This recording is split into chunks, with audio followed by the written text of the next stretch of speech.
Welcome to the Performance Collective, where I bring together experts across the running, fitness, and human performance space to share insights, experiences, and practical strategies for improving performance. Hosted by me, Hannah Witt, a USCA certified running coach and athlete success and operations manager. This podcast features conversations with elite athletes, coaches, nutritionists, chiropractors, race directors, and industry leaders. Whether you're chasing a personal best, returning from injury, or looking to better understand the science behind training and recovery, the Performance Collective offers actionable insights to help you train smarter and perform at your best. What if the key to better recovery, deeper sleep, and long-term health wasn't found in a supplement aisle or the latest wellness trend, but growing quietly in the forests and mountains of western North Carolina? For centuries, people have turned to plants for healing, yet much of that knowledge has been lost, overlooked, or dismissed in our modern world. But what if there was more to these ancient practices than folklore? What if the connection between nature and human performance runs deeper than we realize? Today on the Performance Collective, I'm joined by Erica Rupp of Hallowed Spring Arts, an herbalist whose work sits at the intersection of traditional plant wisdom, scientific research, and holistic healing. Erica approaches herbalism not as a collection of remedies, but as a relationship with our bodies, our environment, and the natural systems that support both. In this conversation, we explore how botanical formulas are crafted, why combinations of plants can create greater effects than any single ingredient alone, and how supporting one area of the body can sometimes unlock unexpected improvements throughout the entire system. We also discuss what herbalism can offer endurance athletes, active individuals, and anyone looking to better understand the foundations of health and recovery. Whether you're skeptical, curious, or already fascinated by the healing power of plants, this episode will challenge you to think differently about wellness and where it comes from. Here's my conversation with Erica Rupp of Hallowed Spring Arts. Erica, we are so excited to hear all about you and your business and just everything that you're up to. Thank you, Hannah. What a lovely introduction. I really appreciate that. I also have been excited about getting to talk about all of this again. I wish I could talk about it every day, but not possible. Not yet anyway. Right. So you're born and raised in Western North Carolina. So I'm in kind of Banner Elk, Boone area. Where are you? Between Asheville and Charlotte, pretty much exactly between the two.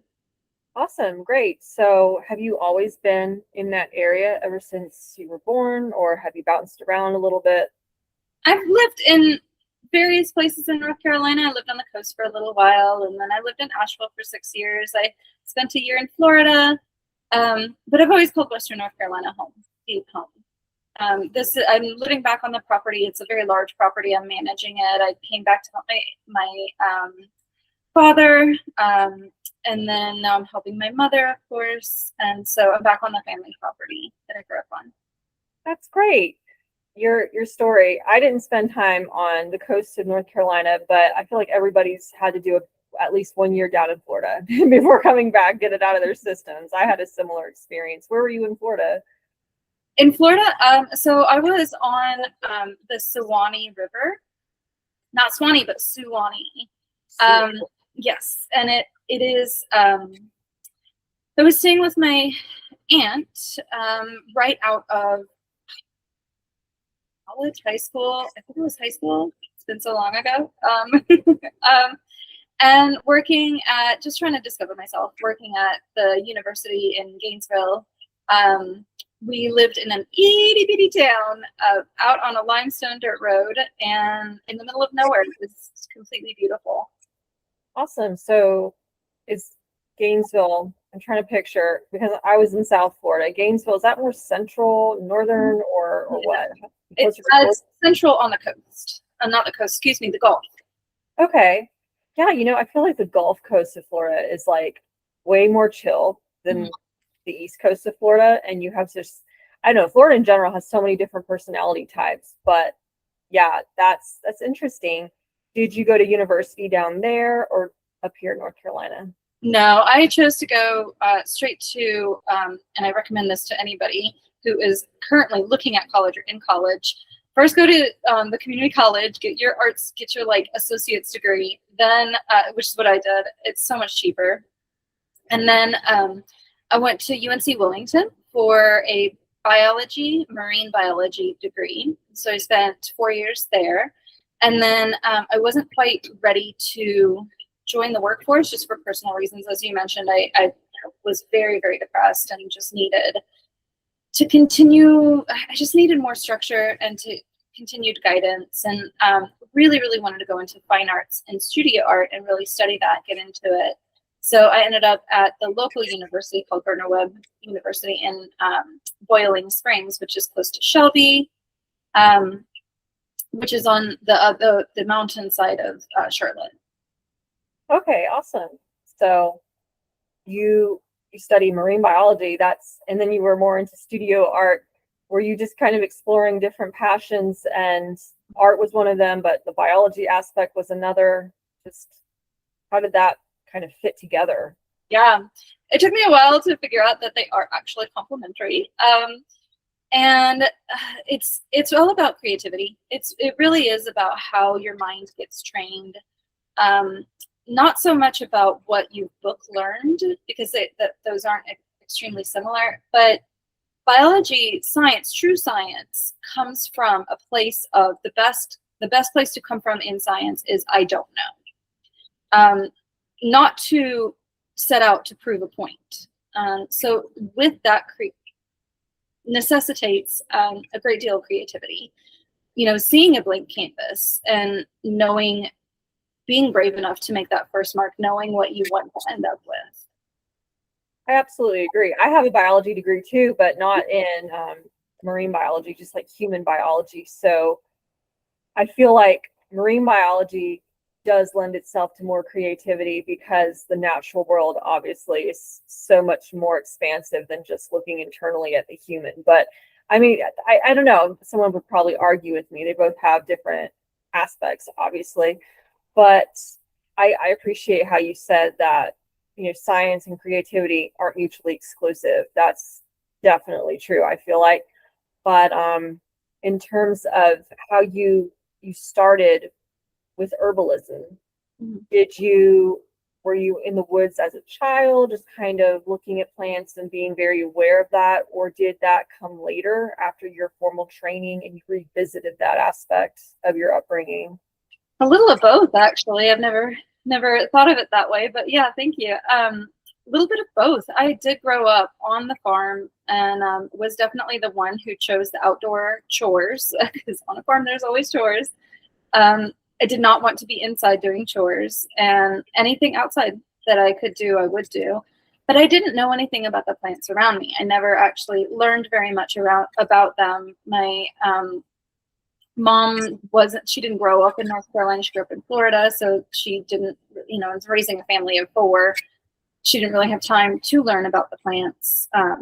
So that didn't come until later, when I was living in Asheville. I was so desperate to stop feeling sad, just sad all the time, and not knowing, just being so lost in it. And something in me knew that if I went to a doctor and got on prescription antidepressants, that I would be one of the very, very sad statistics, that it would not be a good combination for me. So I finally realized one day, you know what? I live in a rainforest. There must be something here that can help me.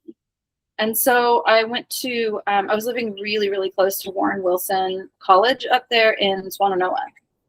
And so I started just walking their trails with the Peterson's Field Guide, and much to my dog's chagrin, would stop for, it would take me 2 hours to walk a mile, stop for every plant that I would see and try to find it. And so it started very organically, and it started very slowly. And, between looking at the plants and then finding them and then seeing them in the book and trying to find them out in the world, I eventually got a pretty solid foundation. And that is when I really started to get to know the plant life around me. And I never imagined how much it would enrich my own personal life, my own personal viewpoint. I do have a very interactive relationship with all kinds of plants, you know, to know their names and to know what their purpose is in life. And I don't mean that in only an anthropomorphic sense. What they prioritize as far as what chemicals, and you know, I have to come from a person-centric kind of understanding, but what they prioritize as what they build in their chemical structures and how they communicate with each other is just it's such a beautiful, deep insight that yeah, I'm excited about passing on to my son when he arrives in September. So and it is something that, you know, I recommend that everybody start doing, honestly, because it is so enriching, and you will never regret it. There's so much there that I just want to talk about, you know, like, first of all, what you just said about plants and how your approach to plant life was looking at them and how they, you know, prioritize different molecular mechanisms within themselves and how they interact with each other. And your whole practice beyond that, right, is based on, okay, this is how the plant functions, right? Instead of, I almost feel this really westernized view of when it comes to natural resources, man's, in the Western hemisphere at least, like, first objective, I feel like, has always been to get from the land as much as you can, to the point of, it's almost like a pillaging, right? Pillaging of the land and strip it bare and use it as much as you can until you've used it up. And it's so upsetting. And even where I live now on Beach Mountain, and this is like, I don't want to say this lightly, but it's like the land is almost, it's like a raping of Beach Mountain, because it's being stripped, and like residential places are everywhere. Everything is being slapped up as quick as it can to accommodate people flooding in, and they don't know how to take care of the land, and you see animals hit in the road. It's so upsetting, and I like literally cry every time I think about it. But when you just were talking about your experience and how you were looking at plants in a way of like you're a visitor in their space almost, and how do I like utilize them in a way that understands their chemistry and respects that, that really, that was important when I heard that, and I appreciate you saying that for sure. Yeah, that's beautiful. Yeah, whenever, at least, and I can only speak for myself, but I would hope that this would be every herbalist, and it usually is, you know, if it is a very like reductionist, and that's usually how I term that phrase of like the Western kind of mindset of capitalism, and natural resources are just there to be used and monetized. It's a very reductionist kind of state. There's no depth to it. There's no spirit there. So when you start studying herbalism and you start to get to know the plants around you,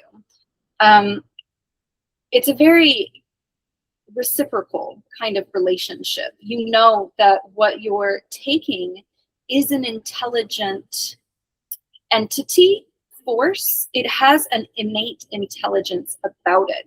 Whether you're going to assign a consciousness to it, that's up to you. But there is this organizational aspect to it that a respect is naturally developed for. It's very indigenous kind of understanding. That reciprocity is core and fundamental to responsible wildcrafting. The herbalist axiom is only take 10%. If you could take 10% of that population and not notice a difference, then it is a harvestable population. But if you can't take 10% of that population, then you should take 0% of that population. that is like the opposite of what you see, right? It's like, I'm going to take 100% and then I'm going to squeeze it dry and see if I can get at least 0.1% more, out of the natural resources right now. So that's such a different and refreshing approach. And as you talk about it, I'm really, I'm reminded of kind of like a Native American mindset, almost, of really respect for the land and the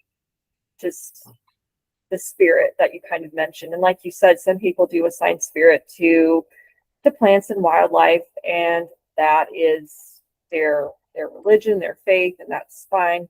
But I also, when you were talking before about how you were dealing with depression, did you ever like get to the root of why for the depression? Because our stories are sounding so similar. I had such a hard time in middle school and high school, and I actually did go the route for a very brief time of like serotonin reuptake inhibitors because I was having such a hard time dealing with just this impending doom that I could not explain. And maybe it's like a generational thing. I feel like we're probably similar age.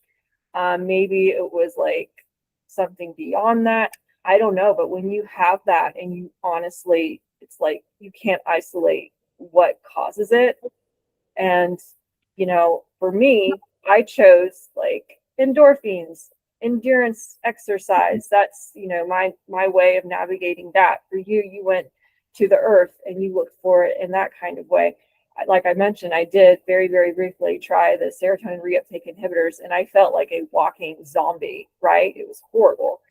And yeah, I'm glad that you didn't get mixed up in that. But what kind of medicinal, we talked about this before, the tinctures, right? How did you look specifically in your herbalist literature for plants that would help specifically with depressive type symptoms? Yeah, so I've actually, I consider myself specializing in it for 13 years. And that is where I started everything. So you had asked, what was it that you had asked when I have pregnancy brain right now?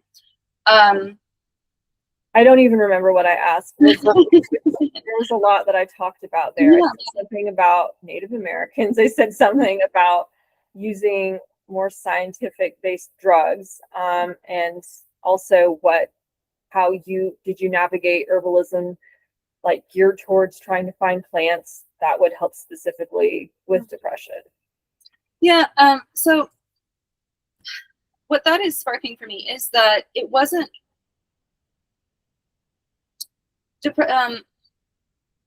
yes. Okay. Yes. Depression is a cycle. It is a multi-vector kind of thing that happens to us. It is chemical. It is environmental. It is mental. So all of those things are aspects of healing depression on very, very deep levels. And it's taken me 20, 30 years to do it. I'm 40 now. I was 25 when I finally told my family what happened to me when I was very, very little. And that was, about 3 or 5 years into studying herbalism and trying out different plants that worked and then didn't work, and just kind of working through those failings. So it is chemical. It is environmental. I had to improve my environment. And I had to get my hands back on the ground. There are so many beneficial bacteria, which is again, chemical. That's the biology of our bodies. I had grown up with strep, very like reoccurring strep for a long time. So I was on antibiotics very periodically, and regularly, once a year at least. And so even though I grew up on a farm and I grew up in a very wild situation, I wasn't rewilding my microbiome. So that's a big factor. The gut is finally being recognized in these last 5 to 10 years as such an important part of our mental health as well. I had different vices that I was leaning on that was destroying that as well. So then the mental aspect, you have to retrain yourself. As you probably know, Like, you have to recognize the thoughts and understand them as just that. They aren't the truth all the time. I have a shirt that I love that says, don't believe everything you think, because it's true. And so when I started to study the plants and I started to understand, because it has to be done in baby steps for it to be sustainable. I started to understand that I was part of a larger whole. I wasn't an isolated, broken thing. I wasn't something that had to be fixed. I was something that had to be integrated and find purpose in life. So it wasn't any one thing. It was so many different things that really helped me deal with this depression that I had been in since I was 7, literally since I was 7 for almost 20, the full 20 years of my life, first 20. And, I still recognize when those chemicals are coming back, because, women especially are so blessedly hormonal, and it is a blessing, because we get to see ourselves in such deep ways. Living in a society that doesn't honor that all the time is very difficult, especially, for women and for women who don't quite fit in. I never was part of the popular crowd. I was always kind of on the outskirts. I had a couple of friends in each friend group, but I never really belonged to a big friend group. So then growing up half an hour from my school and nobody ever coming over. So I felt very isolated. So yeah, that connection with the plants, and what I said earlier about that they have, I believe, this is my personal belief, that they have a spirit about them. I have taken sacred medicine journeys, which has done more for me than just about anything else in such a short amount of time. Of course, they're not the only, they're part of a larger toolkit, of course, but that connection that gets formed when you realize that they are emitting light as well. Sorry about that noise. There are some very, very, very intelligent and imaginative scientists who are proving unequivocally that our cells emit a light frequency. And it's just so cool. I can't remember the study right now. I had just seen it yesterday. I can pull it out if you want it for your notes, but it was a very good study. So knowing that the plants do that as well, knowing that there is a larger purpose, that there is a larger integration, that the cells in my body are also the cells in the soil, and the cells in the plants, and the bacteria, and the even the viruses and the fungi.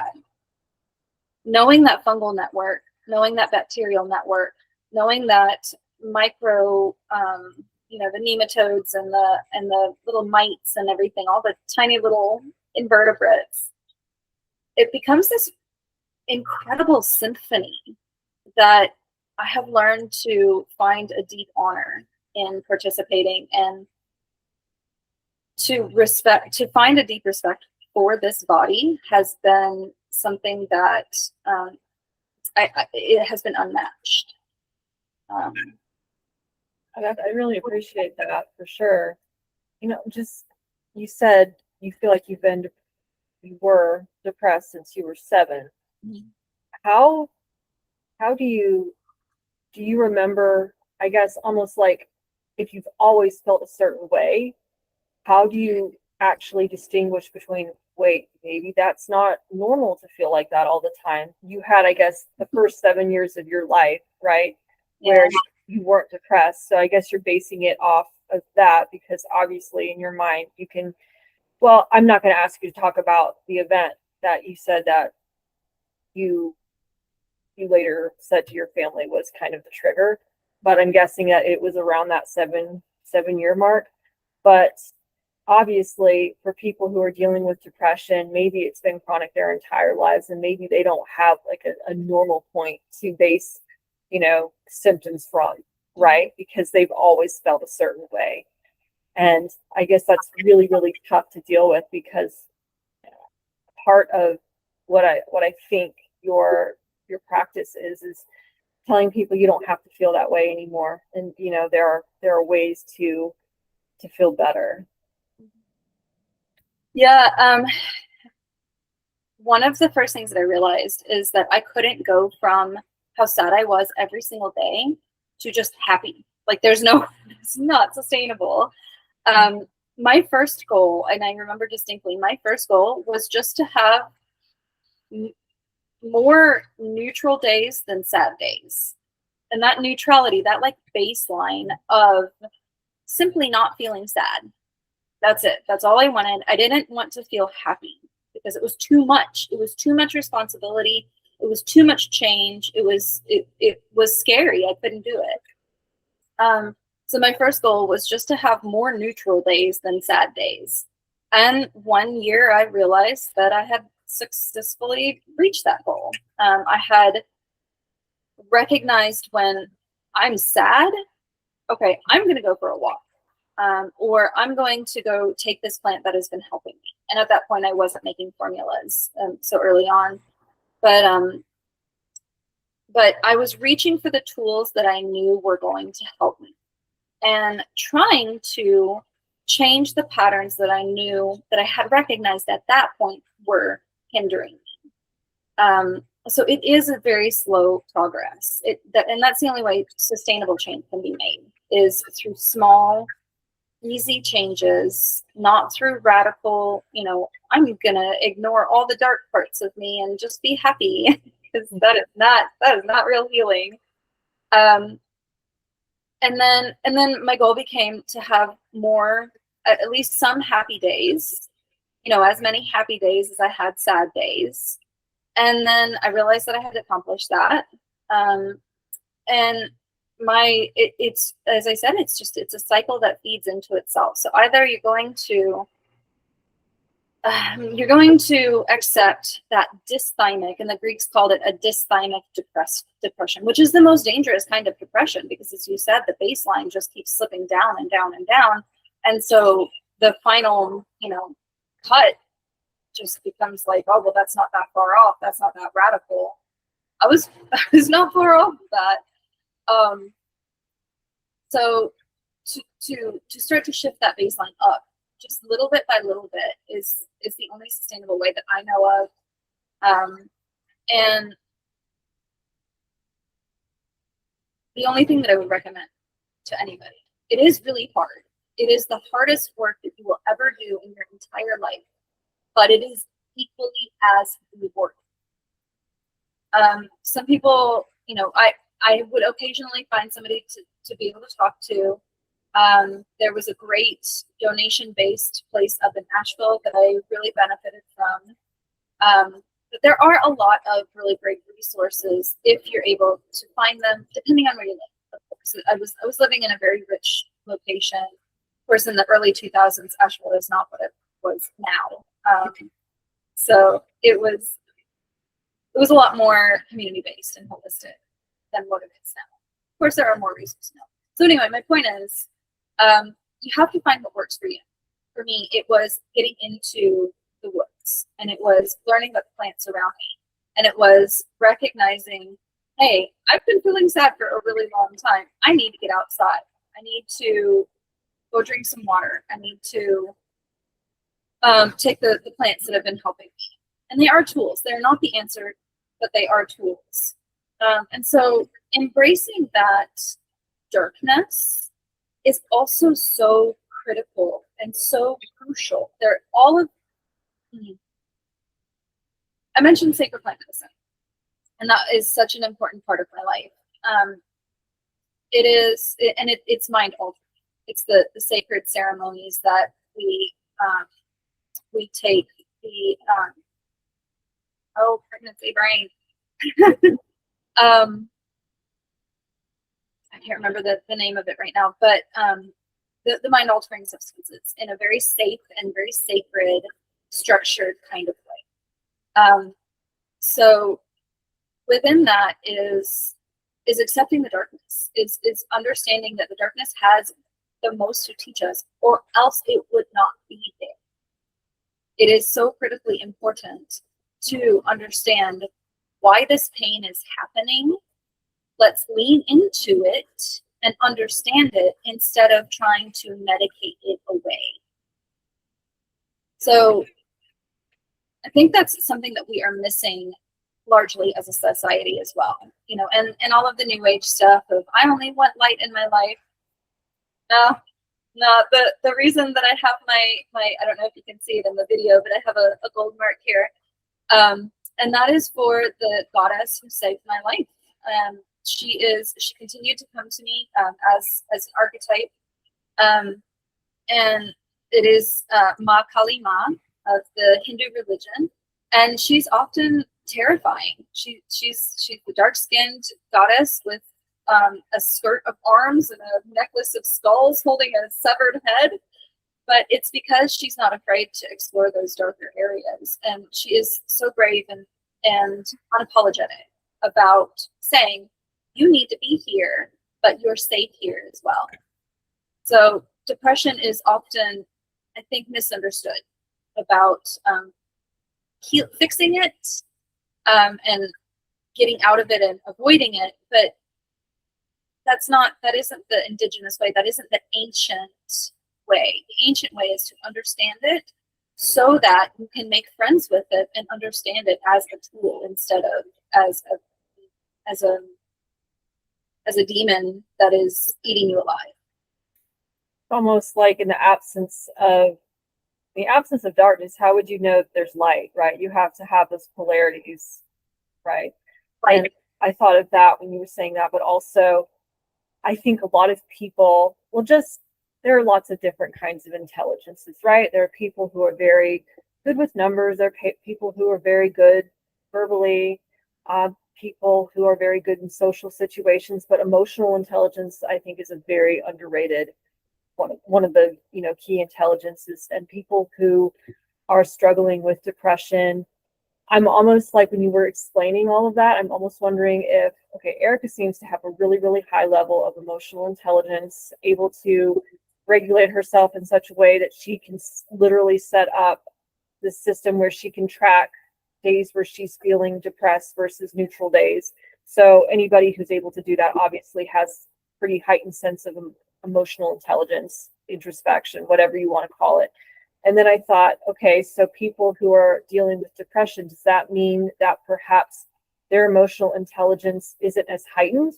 Or alternatively, would it almost be like the chicken before the egg, where somebody with a heightened emotional intelligence is so much more aware of depressive type symptoms, and you almost see more depression in somebody who has a higher level of emotional intelligence? Does that make sense? It absolutely does. I wholly agree with that second part of it. I don't think that somebody who is depressed, they might feel very numb, but it's because they're overstimulated. And they have such high emotional awareness. Yes, you are absolutely correct. That their body feels it. They have to cut themselves off from those emotions and everything else in order to survive in such a mad, insane world. So it takes this incredible bravery to say, I'm going to stop and understand this. And so, like I said, it shows up in the body. It truly does. Again, new studies, 5-10 years in the last 5-10 years, new studies are finally admitting that, hey, these ancient practices, they're actually correct.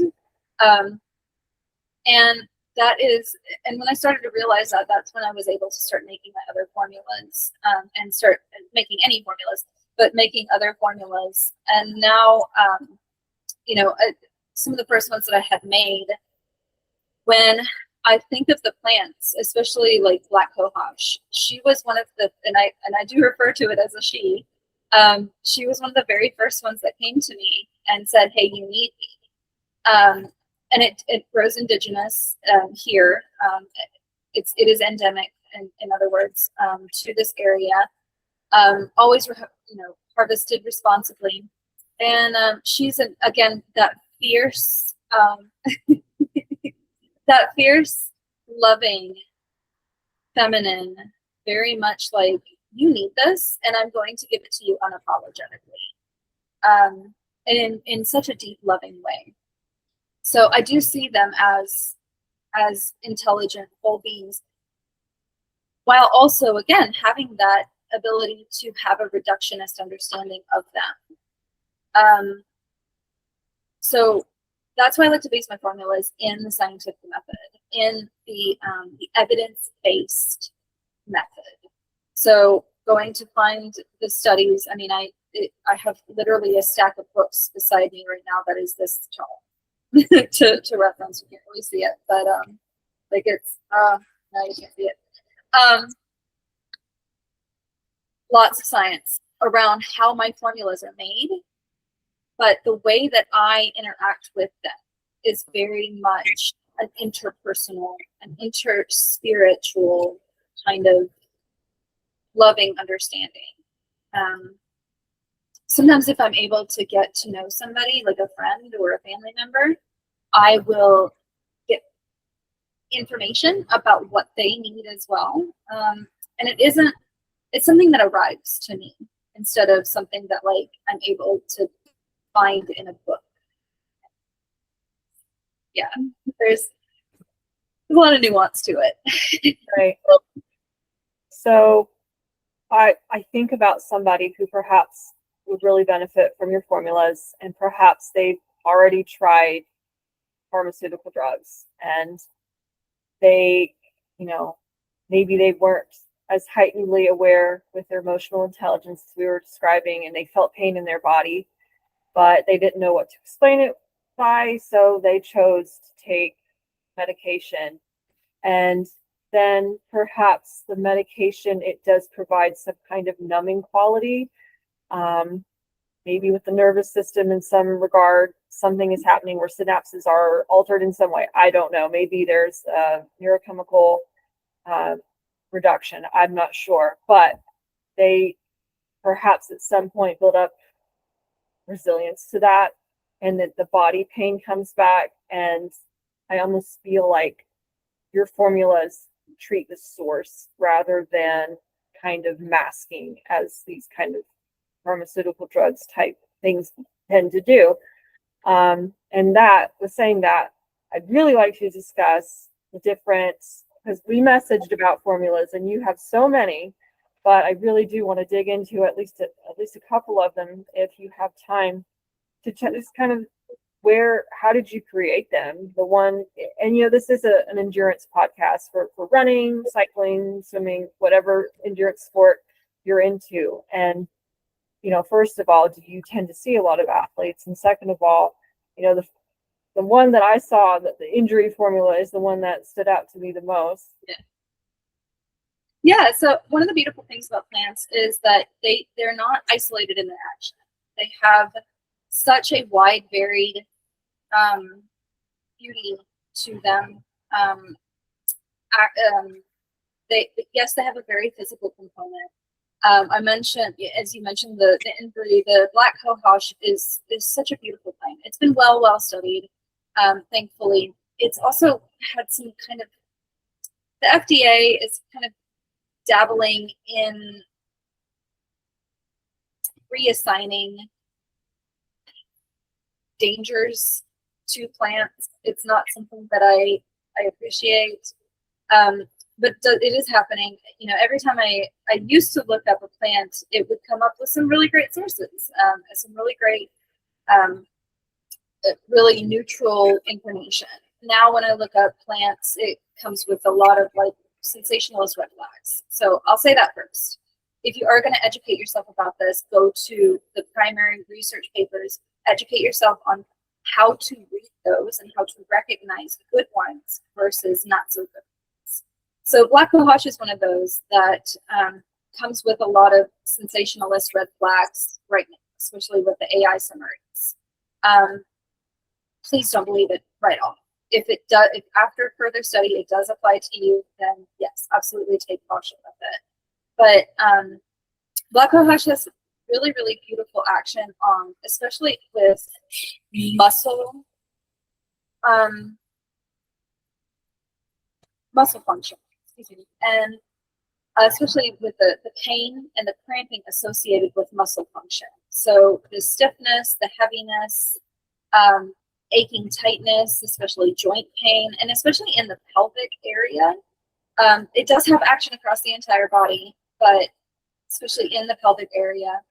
And when somebody is out of pain, when we finally can, because I've had chronic pain, I have a spinal injury, which is why I made the injury formula in the first place, because I could go into details about my symptoms, but it would travel down into my left hand and it would feel like a nail was going through the center of my left hand. It was awful.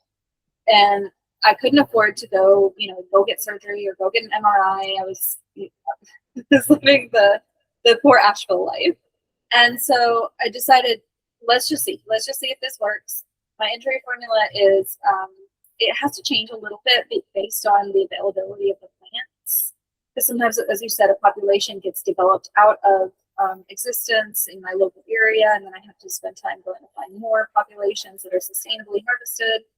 So I usually try to do black cohosh, and then Solomon seal is another one that is really fantastic. It hasn't been studied as much as black cohosh, but it is one of those that I can harvest, and I can harvest part of the root and leave part of it. So I don't have to kill the whole plant, and that's always preferable.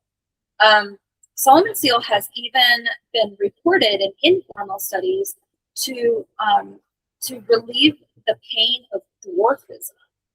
So it's and I do use the word intelligence. It is so intelligent that it knows, and I use the word knows loosely. It does relax ligaments when they're too tight, or strengthen ligaments when they're too weak. It knows that difference, and that is just still such a huge, incredible mystery to me. It helps a great deal with the muscle stiffness, muscle tightness. It helps the body to relax so that the body doesn't have to put all of its energy into pain mitigation. Because we have several different types of pain bodies in our body. We're so focused in the Western world on the opiate body, but there is the endocannabinoid body, there is the inflammation body, there is the muscle tension body of pain. So that brings me to magnolia buds, which has been such a huge one for me recently. I only found it 2 or 3 years ago.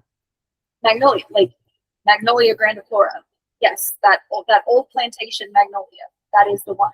It's so cool. It has action on the endocannabinoid pain system without being part of the cannabis family. So it acts on that alternate pain system while also being anti-inflammatory. It is very neuroprotective to the point that it actually helps with Alzheimer's symptoms and preventing Alzheimer's symptoms. And it helps with anxiety, again, with that multi-level approach. So along with the healing the injury, it's going to help calm you down so that then again, your body can focus on healing itself. As I said, the plants aren't the answer. They are critical tools to help our bodies and help ourselves find the answers for our own selves. So that's kind of let me make sure that was all of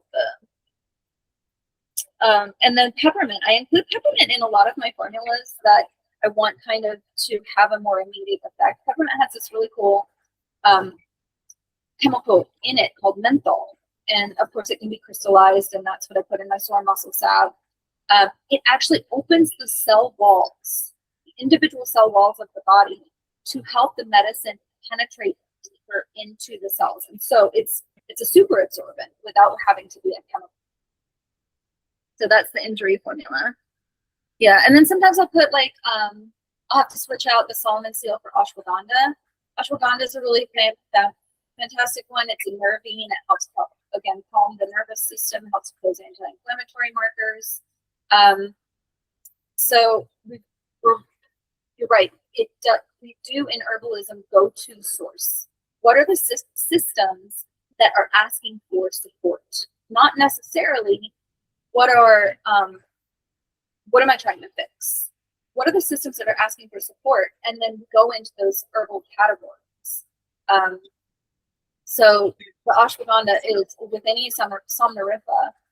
So having that somnorifica, having that that calming effect without a lot of people will include it in sleep formulas. It has to do with what else is in the formula as to how strong that action is. So relaxing the body, relaxing that pain, those pain receptors so that the body can focus, and then providing the support in those areas that the body is asking for support. So those musculoskeletal areas, those ligamental areas, those bone healing areas. So another great thing that that magnolia does is actually helps absorb nutrients and minerals better as well. So sometimes I'll also include one called gotu kola, which is also in my nerve formula. Love gotu kola. It's an Asiatic herb. It's kind of a vining one. It grows very prolifically. It's nice to harvest. And that helps to repair and regenerate the nerves and the tissues. It is neuroprotective. And it helps against the neurodegeneration. So much so that it increases memory, and in studies has shown to increase the learning capacity with as little as one dose. So when I'm talking to somebody about plant medicine who's coming off of Western medicine is so focused on an immediate result, and the biggest immediate result possible, just to get you hooked, and saying a blanket term there, maybe it's not always that. It certainly is not always that. Plant medicine is slow. You have to remember that this thing did not happen overnight. Even if the acute injury happened overnight, as you know, it comes from a pattern of dysregulation. It comes from not using your body properly, not being connected to your body properly. And that's where the injury comes in. When I was learning about childhood trauma, the traumatic event is not actually the traumatic event. There was years and years of set up for that traumatic event to happen. So it didn't happen overnight. It's not going to be healed overnight. You have to give it time. There will be formulas like the injury formula, like the nerve formula, like the pain formula that have immediate relief and immediate effect.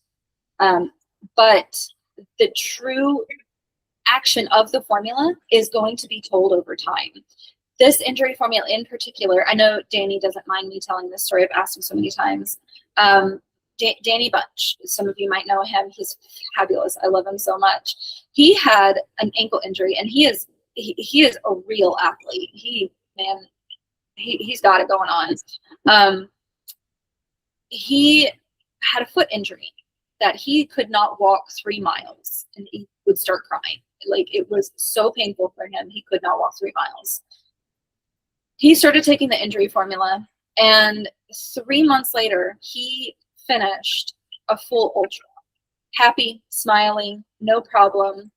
And he was like, of course he had to train up for that. He told me less than a month into taking it that he could run 10 miles, where he was hurting to walk for 3 miles. Less than a month taking it, he was happily running 10 miles. And less than 3 months later, he had finished an ultra.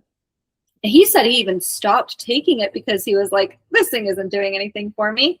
And he started to regress. His foot started hurting again. He got another bottle from me and started taking it again. And it was like, you're better, you're fine, you're great. But he wasn't healed until he took it for 6 months.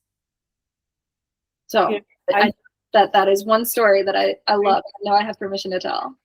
Yeah, I think about, I just had a podcast with John Kelly, and he already mentioned that he has an ankle injury, and he picked it up when he was doing a fastest known time attempt on the Appalachian Trail. And he's finished Barkley marathons. I don't know how familiar you are with that, but that's in Tennessee, a really, really awful, tough race. Yes, I've seen it. Yeah. He has this ankle injury that's been nagging him for quite some time. And I'm going to send him your information, because I think that if you just, I don't know the nuances that you pick up on when you discover what formula somebody needs in terms of trying to uncover which body of pain. I think that's what you referred to, because they're different bodies, right? Maybe if you guys had a consultation, you could truly help him figure out, maybe it's not just one, obviously everything's pretty interconnected, but just trying to figure out what kind of formula would help him just be able to train well again, so that he can race. And I think he seems like a very put together person, but he's probably at the end of his rope and ready to just get to, a place of healing. Yeah. But, for somebody, and it's crazy because your example, what was his name again? Danny Bunch. You said ankle, and then that immediately triggered something in my mind thinking about John. But for Danny, was that formula a specific one that you have listed? Do you do like kind of bespoke formulas for people? Like you listen to what's going on, then you're like, let me think, and just kind of put something together? Like, how does that work? I have both. So with the injury formula, with the nerve formula, because those were made so long ago and they have been so well tested, those are ones, just order them and just take them, honestly. Excuse me. I still take them. Of course, I don't take them right now, but I miss being able to take them. So some of my other favorites are like my peaceful rest formula, my adaptive energy formula. So they're the ones that I have chosen to have on my website as kind of, I call it my base formula collection. Those are ones that are very universally applicable. I made the formulas in particular so that they could address a large area of concern and very common things that most Americans have to deal with. The adaptive energy formula, just because it's so different, it literally helps the cells regulate during times of stress. It's better than caffeine. It helps reduce cortisol levels in the blood, increases oxygen availability in the blood. Then my husband takes Lionheart. He's taking a break from it right now, but which is like always a good thing.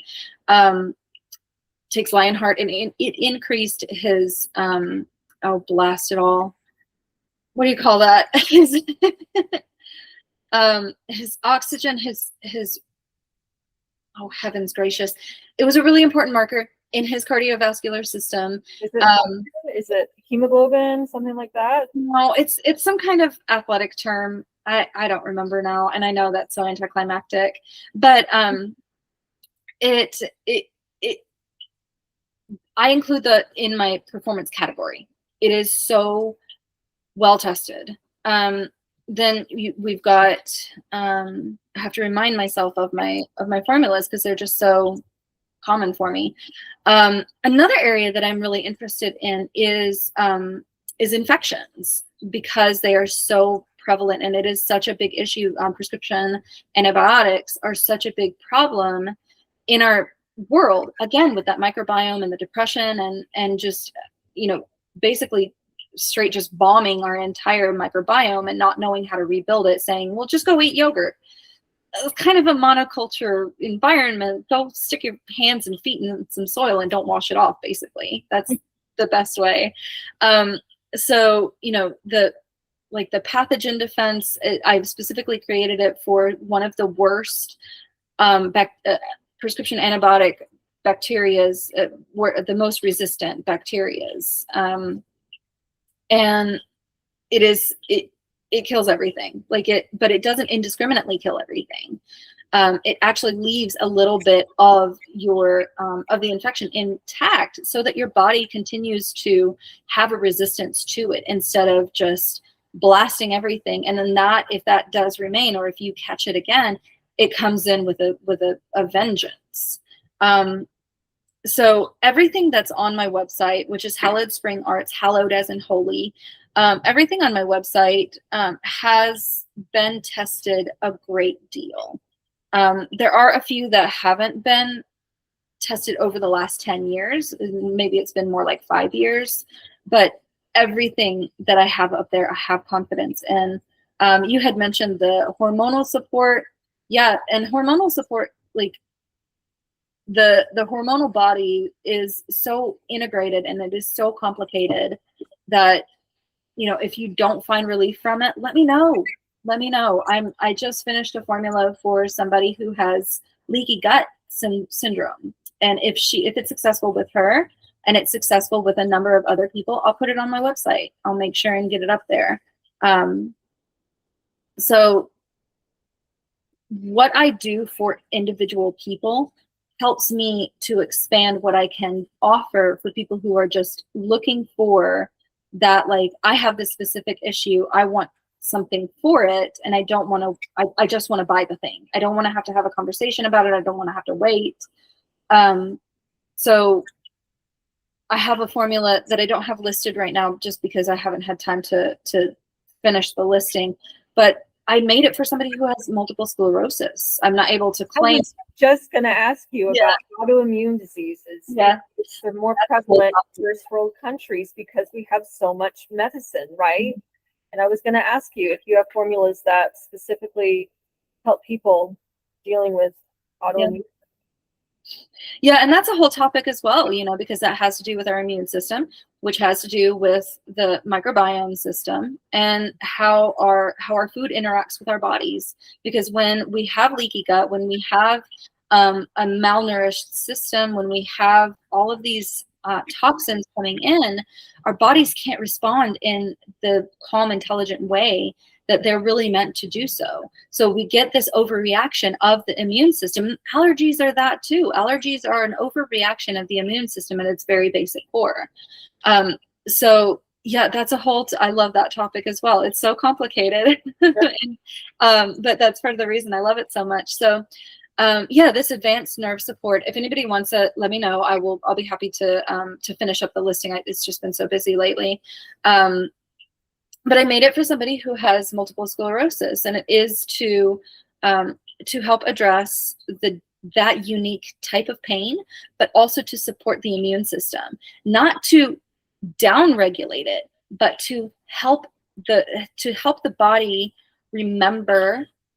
And I use that term a bit loosely, but help the body remember how to fix its own self, basically, to give it the tools to be able to fix its own self. So over the long term, you don't need it anymore. You know, over the long term, I almost want to lose you as a client. I want it to work so well. It's nuanced, you know, it depends on so many other factors like your diet and things like that. And another formula is pain-free sleep, which also, like, I will often make two different approaches. One is like, how do we get you back to baseline normal, which is the pain-free sleep. That isn't a sleep formula. I do have a sleep formula that I miss so much right now. But the pain-free sleep is something that you take during the day, and it over time corrects your circadian rhythm. Same with the adaptive energy. Yes, it's energy, but when it's used properly, it actually helps correct your sleep cycle so that you get better, deeper sleep and you need it less. I think that I'm sorry if you hear a cat coughing in the background. She needs help with her allergies, but I think with ultra marathon in general and ultra athletes in general, that is almost like a return to primitive man type activities, right? And if you try to combat we'll call them conditions that arise from putting your body through such rigor in modern medical therapy, like those two things are antagonistic to each other, right? Doing something that is so, pushing your body to those extremes, something that early man did, versus what we are treating modern, more sedentary lifestyle type living with, right? And I feel like you're at this really interesting moment in time when endurance sports is, it's been erupting so much, but it's even more so with ultra marathons and pushing your body that much more. And I think that for people to have longevity in the sport, definitely returning to the plants, right, for healing is so imperative, because those plants and ultra marathoning, in my mind, they go together much more, like they're better together than if you put modern medicine with this really tough on your body activity. Does that make sense? It absolutely does. Yeah. And that's a time when your body needs all the support that it can get. I just remembered what the marker was that improved, that my Lionheart formula improved my husband. It's his VO2 max. Oh, okay. It was by like 4 or 6 points. That's a big deal. Yeah. Within a matter of like less than 2 months, he told me there's nothing that I've ever heard of that improved this marker this quickly. And it was pretty, he found it to be pretty cool.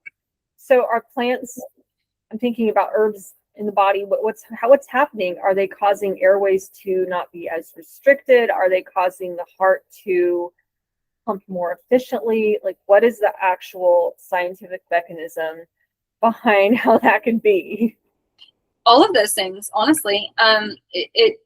It helps the body. So plants in general, and so in herbalism we use a term called synergy, and it has to do with, again, how the formula is made, how the plants are interacting. So with any somnorifica, the ashwagandha that I mentioned earlier, you can include it in a formula full of nervines, full of things that calm your nervous system and make you sleepy. And in that manner, it will make you sleepy.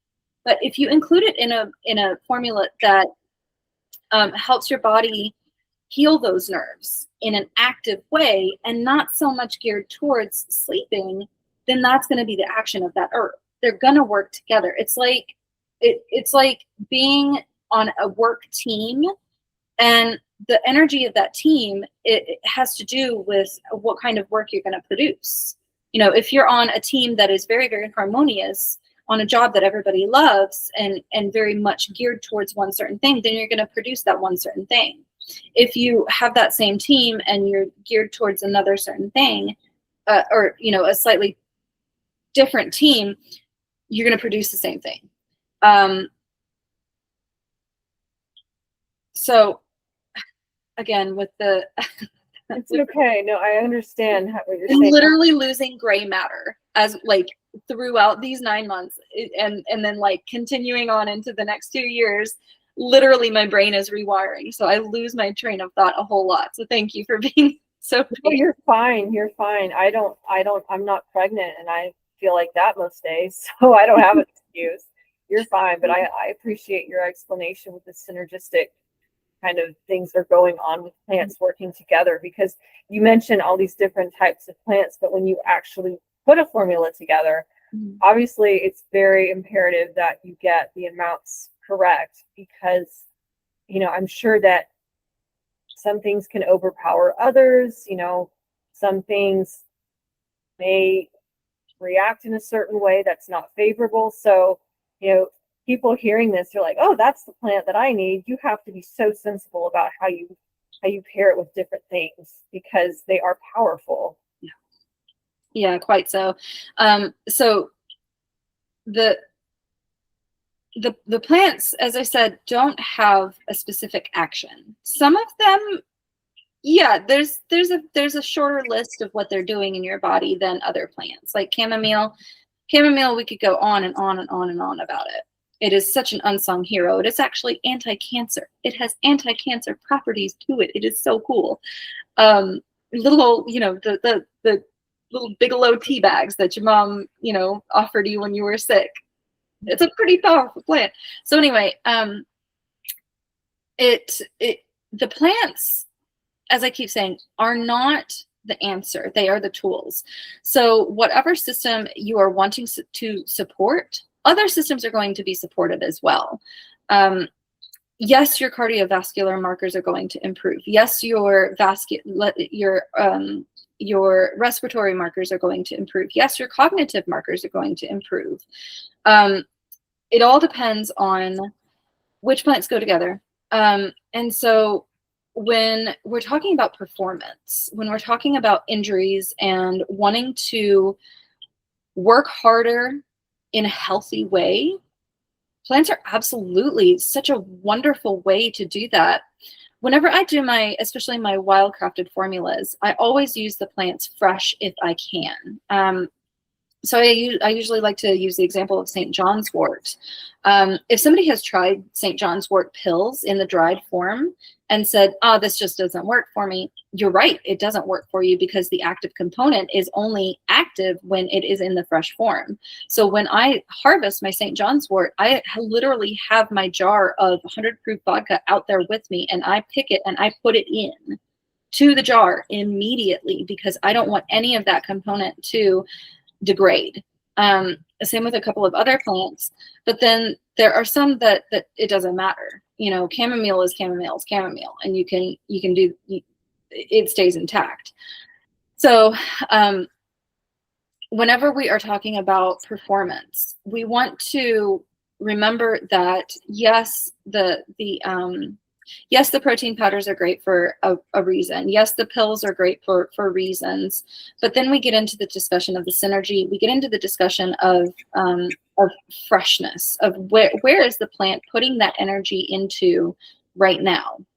When it is fall time, that's the time to harvest the roots because all the energy is going into the roots. When it's flowering, that's the time to get the flowers, which is the St. John's wort and the wild lettuce. And magnolia, whenever I harvest magnolia, I only harvest the new growth, the little sticky bright green ends or the new buds. So it has multiple different aspects of acting in the body because there are so many compounds happening in the plant as well. When we're growing new life, there are so many different systems. When we're healing, there's so many different systems involved. So you're going to get, if you're using lion's mane, yes, you're going to have the nerves in your foot repaired, which is in the nerve formula, and it's one of my very favorite formulas. You're going to have the nerves in your foot repaired, but you're also going to see a big cognitive improvement as well. You're going to be able to remember stuff easier and better because it is literally healing the nerves in your entire body. It is literally increasing the number of nervous connections in your entire body. So when we're talking about performance, this is something to keep in mind that I'm focusing on healing this injury right here, but I'm also improving all of the systems in my body because the body is not a vacuum. It's just like when, because I've been through a lot of PT, it's just like when the physical therapist has you do your exercise and then they correct it. So right now I'm going for my shoulder, but they're having to correct my gait as well, which you're very familiar with.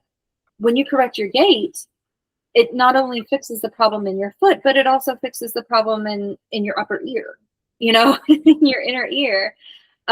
Because the body is so interconnected and there's so many systems that are just if it's off a little bit, your body knows it. And it when you start to correct that, the amount of, again, using the word synergistic correction, the words, the amount of concomitant healing that happens is so remarkable and so unpredictable when somebody isn't familiar with it. So yes, plants for performance. Thank you so much, Erica. I so appreciate. I feel like we could talk for 3 more hours about everything because there's so many different facets. That's a different cat. Sorry. Little cat. I love the black and white. Yeah, but thank you. I think it would be great to even have another follow-up conversation at some point. I don't know when, but because I think about all the years of pounding that I've put my body through, and I think about, you said nerve problems in the foot, and I'm like, well, my foot has had problems, and maybe that could help me, all these different things. And it's just, I'm one person, and everybody listening has some similar experience if they're an athlete, because we're not all perfectly in alignment all the time, and things happen, and we all obviously want to have relief. And what you said also about, if you fix one problem, you're at a physical therapist, and then you notice another part of your body starts to feel normal again too, because of the interconnectedness. That's so true. That resonates with me on such a deep level. But thank you so much for at least this overview, and I'd really like at some point to get into even more depth in different issues.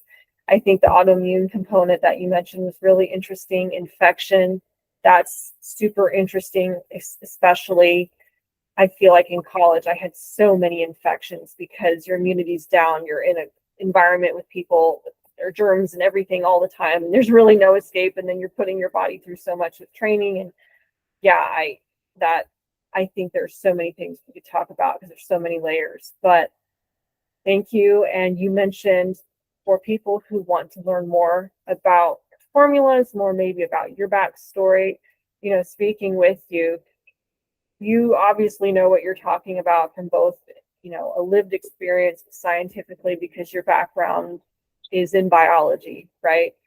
And you've done the work. You're out in the field picking the plants, as you mentioned, St. John's wort. You're out there picking it.